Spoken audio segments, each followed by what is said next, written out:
All right, let's get started. Yeah, it's really good to be here. My name is Martijn Walraven. I'm with Apollo, and I've been with Apollo for a very long time. And back in 2018, I was one of the co-creators of what has become Apollo Federation.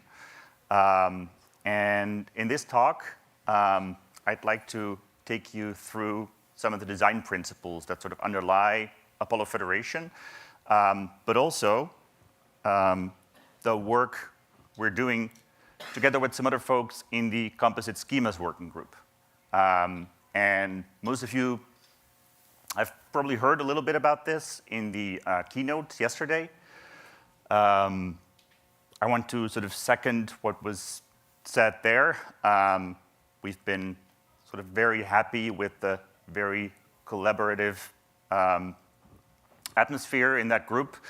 And directly after this talk, well, I think there's a 20-minute coffee break in between, but the next talk in this room will be a panel discussion together with the other participants in the working group, or the most active participants in the working group. And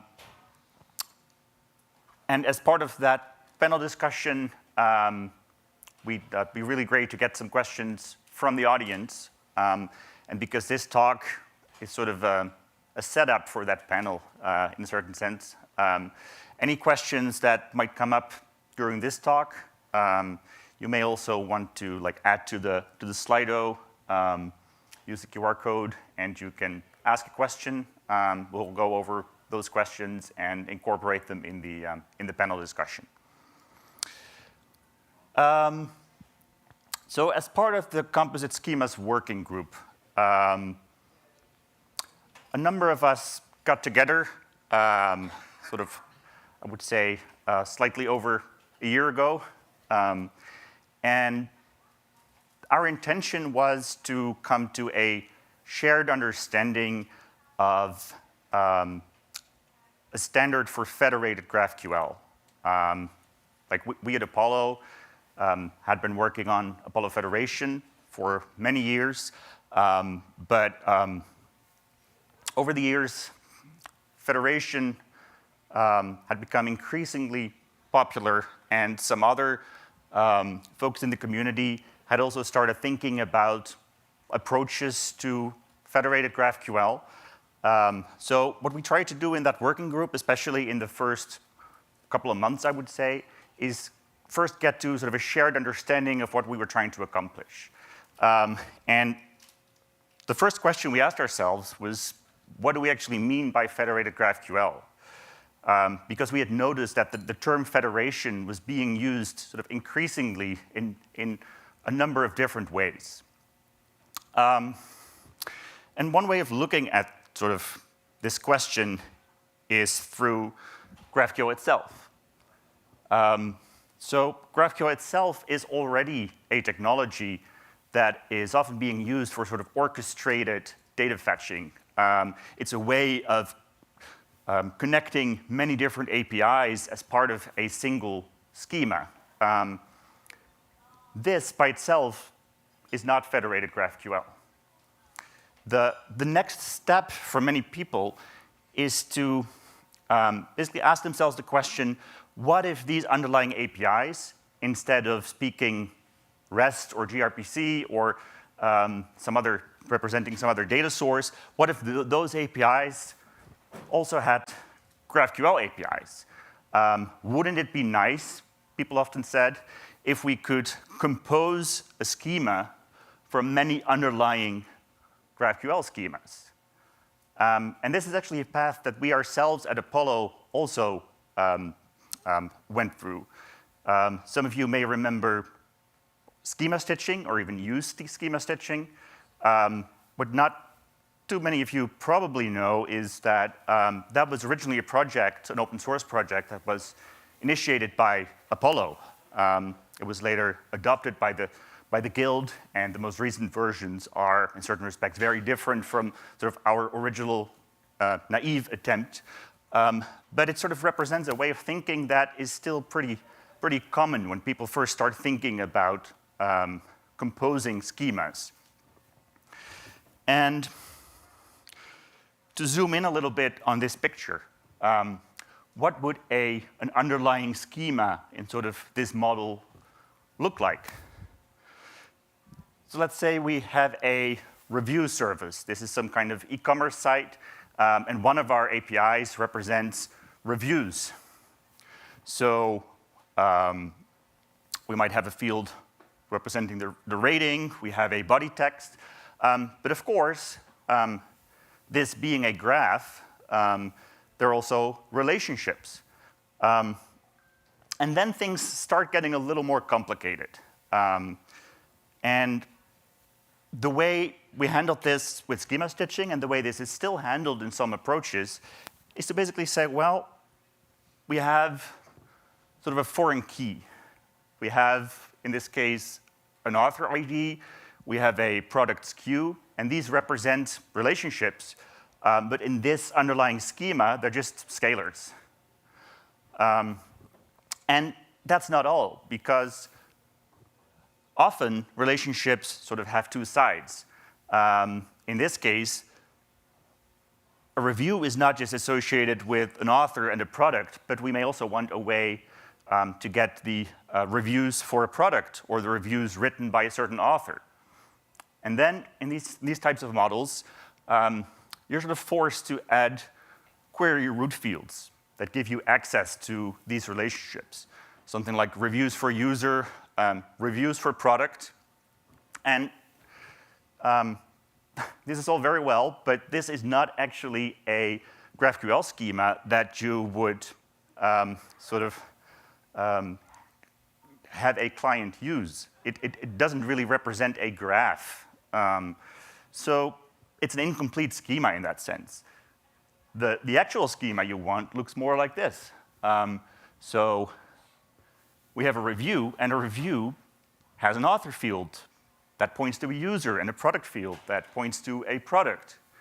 And there's a direct way of getting from a product to its reviews. So that's the schema we want, but in these approaches, this is the schema we have. So we're forced to map from one schema to another. And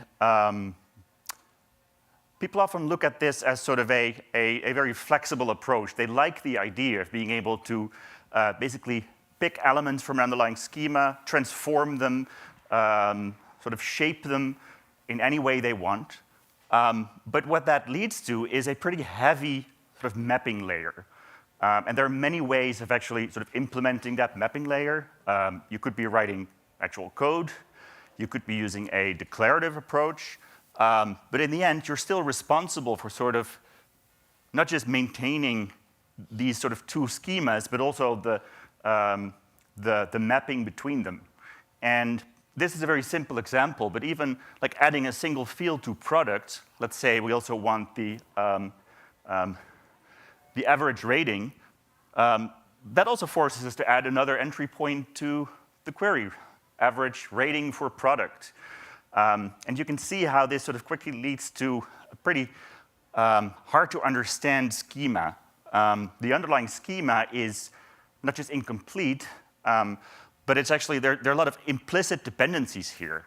And the relationship between those scalar fields or those root fields and the types that they refer to, that's all implicit. And there's actually a more fundamental question you might ask yourself here. Why are we doing this? Like, what are we actually gaining from this? Because that API, that review API, it's unlikely that that's sort of an API that you're just now implementing in GraphQL. You likely have an underlying REST API. So you've just sort of added a whole different mapping layer for no clear benefit. You can just as well just implement the schema you want in terms of the API you have.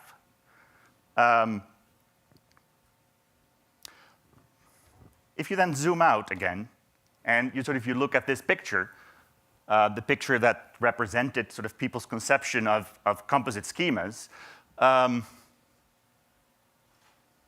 it's interesting that the questions that actually come up in these scenarios are not really addressed by any of this. And I'm talking about questions like, how do you actually coordinate schema design? Because, as we've seen, we're not just designing isolated schemas. Like a review is not just an isolated type. It refers to products. It refers to users. Those are types that likely also live in other APIs. These are sort of central domain objects that are spread out over many APIs. And from a client perspective, these are the same type. You want to be able to navigate from one to the other. Another question is, how do you keep teams from breaking the API, from breaking the client API? Because if your central layer is a shared resource, that quickly becomes a bottleneck. People might make changes that inadvertently break other people's APIs. So the thing we realized with Apollo Federation coming from schema stitching was that in order to address these questions, there was actually a very different goal that we were looking at. Federation is not just sort of a runtime concern, not just something that talks about like distributed execution, about taking requests from underlying schemas and mapping those to a combined response. It's fundamentally about federating graph development. Like you have a shared goal. You want to work on a great API for your clients. And ideally, it's an API that is sort of product-centric. It really represents the needs of the client and not just the properties of the underlying systems that, at this point in time, sort of happen to underlie those capabilities. So that's where the notion of subgraphs comes in, and composition. And composition is really a very central concept in our approach to federation. The idea is that basically the model I showed you before, where your API sort of exposes types and fields that make sense from a client perspective, that's something every subgraph can now do. This is sort of a modular schema approach. So here we have the types we were discussing before, but this is just one subgraph among many, and other subgraphs would have other types, but also the same type with a different subset of fields. And once we have these subgraphs, we compose them into what we previously referred to as the composed schema. We've started referring to this as a supergraph. And a supergraph in this model is not something you write yourself. It's not some kind of artifact that you write. It's not a mapping file, or it's not code. It's the result of a process of composition.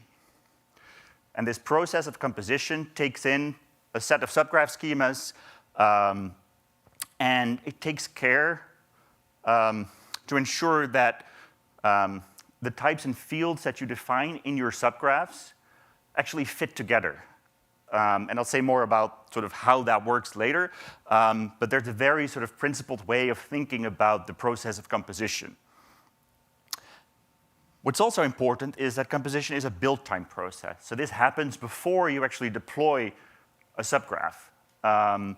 And it means that composition is able to detect conflicts, naming conflicts, or dependencies that are not satisfied. And you really want to surface these early before deploying to ensure that you won't break the client API if you make a change to just one of the subgraphs. So in this way, you might say that federation combines sort of team autonomy with centralized governance. As a team, you're responsible for one or more subgraphs, but you have sort of complete freedom in how you actually implement those subgraphs, how you evolve them, as long as you respect the rules of composition, as long as your subgraphs fit in the rest of the graph. And something I want to stress here, because this often comes up in discussions, is that a subgraph defines what you might call an abstraction boundary. It has sort of, as part of federation, it defines its capabilities and its needs in terms of the overall schema, but that's just the outside of the subgraph. There's still an implementation needed for that subgraph. Like something in your system will have to be able to actually answer requests for these types and fields.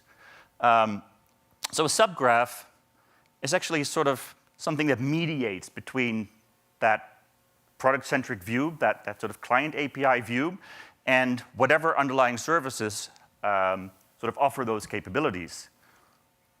And in many cases, that might actually be a REST API, might be a database, there might be computation going on. You can implement a subgraph in code using like the resolver model that we're all familiar with, but that's not a requirement. Like there are many different approaches here. Like subgraphs can have declarative mappings.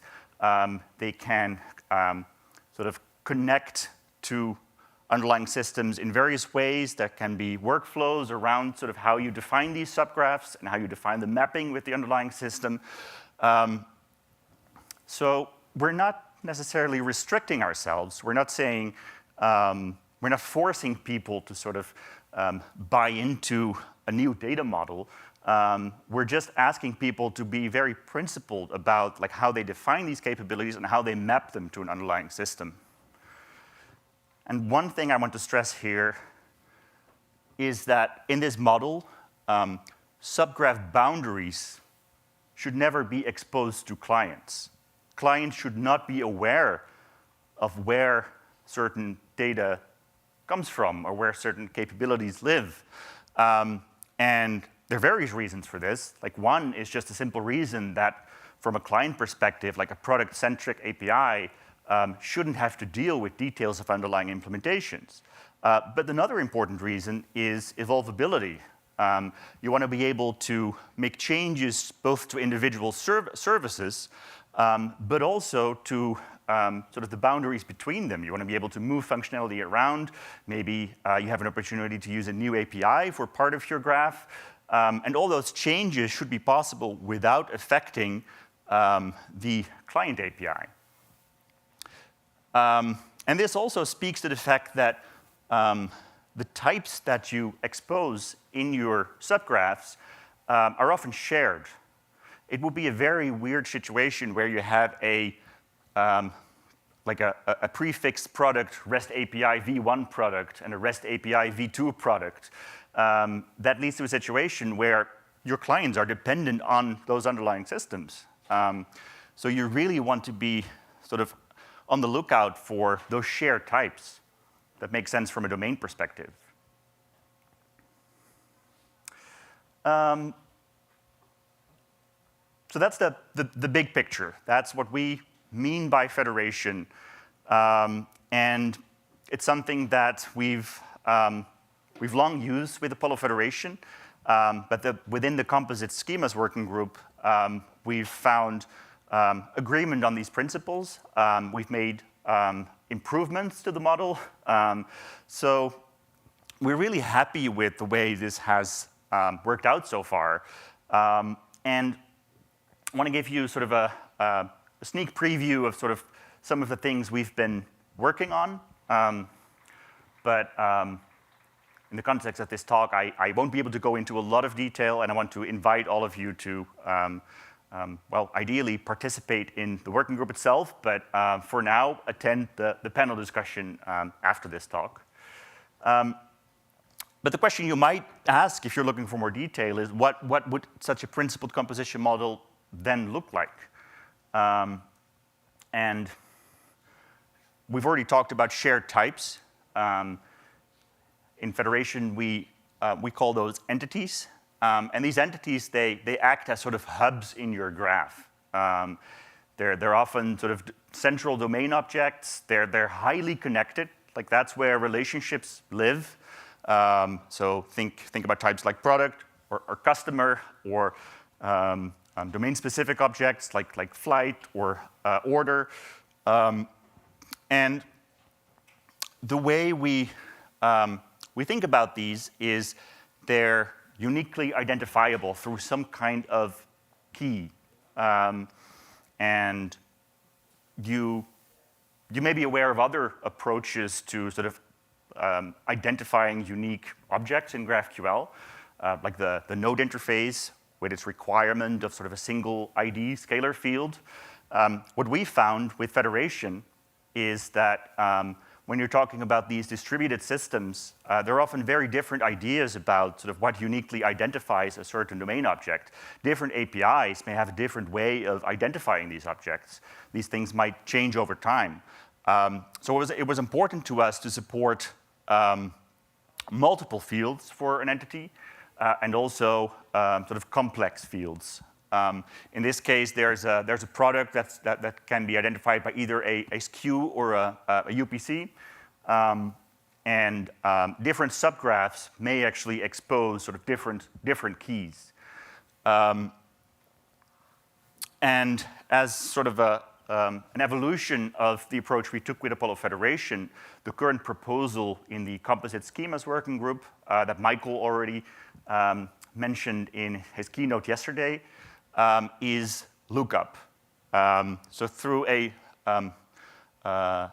query root field that sort of returns an entity object by ID, you can enter the graph. That's an entry point into the graph. I can get a product by its SKU or by its UPC, and you annotate the field with lookup to sort of signal to the composition system that those are the intended semantics. And there's more to this. There are ways of like mapping underlying fields to different arguments. I won't go into those. But the takeaway here is that these entities are very central in sort of how you think about your schema design. And these keys are how we resolve subqueries between the different subgraphs. But there's more, because there are cases where you actually have other needs, other data needs when you implement a subgraph. There might be information that you don't have sort of locally available in your subgraph, but that you need to perform a certain computation or make a certain call. And this is the example we've been using where in order to compute a delivery estimate for a product, we actually need its weight. And weight in this case is it's defined on another subgraph on the same product entity type. But our delivery estimate field requires that weight. And in the current version of Apollo Federation, we have a requires directive. For reasons that I can't really go into in this talk, we've changed that to a require directive on a field argument that gives us a sort of more standards compliant way of passing in this information. And it makes it easier for people to reason about those dependencies. But the mechanism is really similar. Like both of these expose the capability to request additional data from other subgraphs as part of the implementation of your subgraph.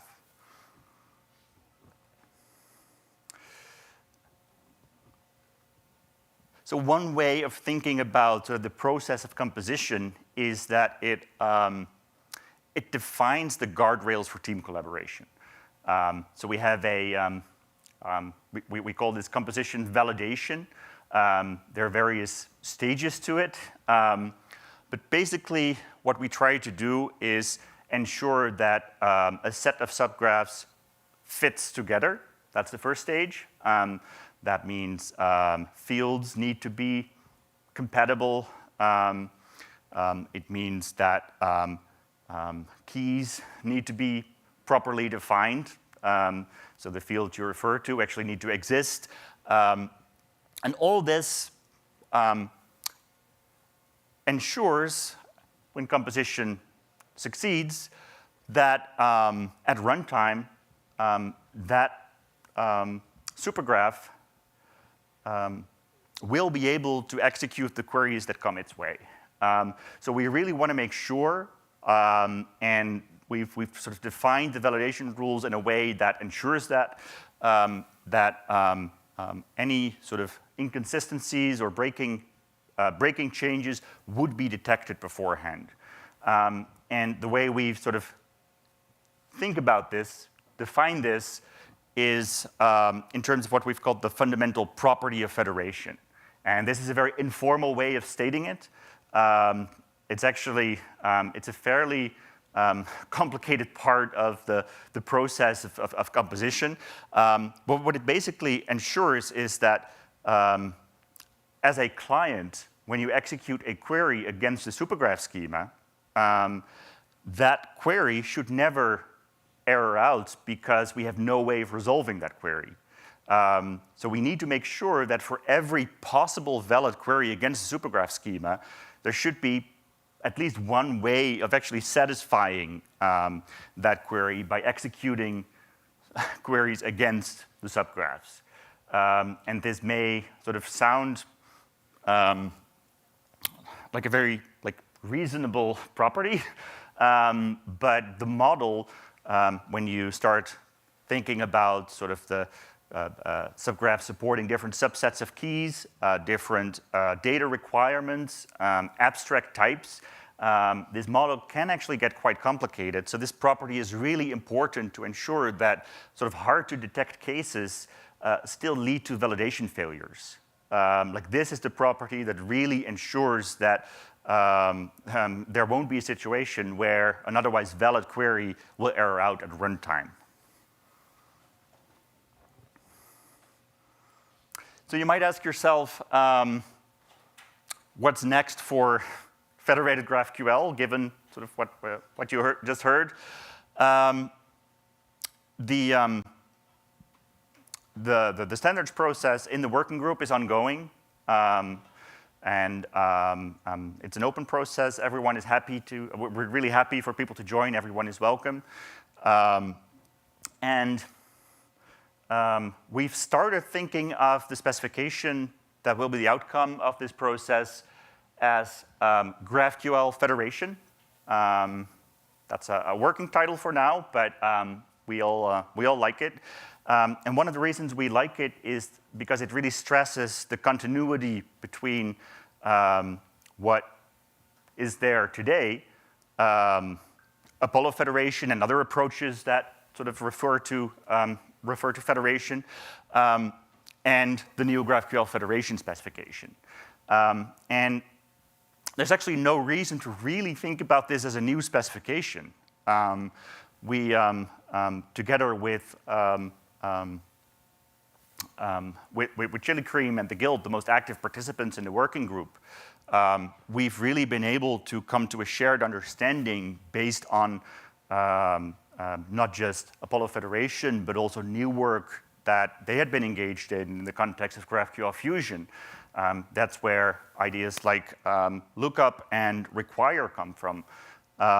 So we're really happy with the progress we've made, but I want to stress that there are no real breaking changes from Apollo Federation. From our perspective, this is really sort of an evolution from the current version of Apollo Federation, and it's mostly additive. So the new features like lookup and require, you can actually adopt them incrementally, even subgraph by subgraph. There's no reason to really sort of change your whole setup overnight, even if that would be possible, which it really isn't for most people. So this is just to stress that we're really happy with the work that's ongoing, but this will be a process that will take a while. And I think all of us involved in the process are committed to supporting our current systems and giving people a path to adopting these new features. And that brings me again to the panel discussion that will be in the same room after a short coffee break. If you've already done so, or if you have some questions that you want us to discuss in that panel, please use the Slido.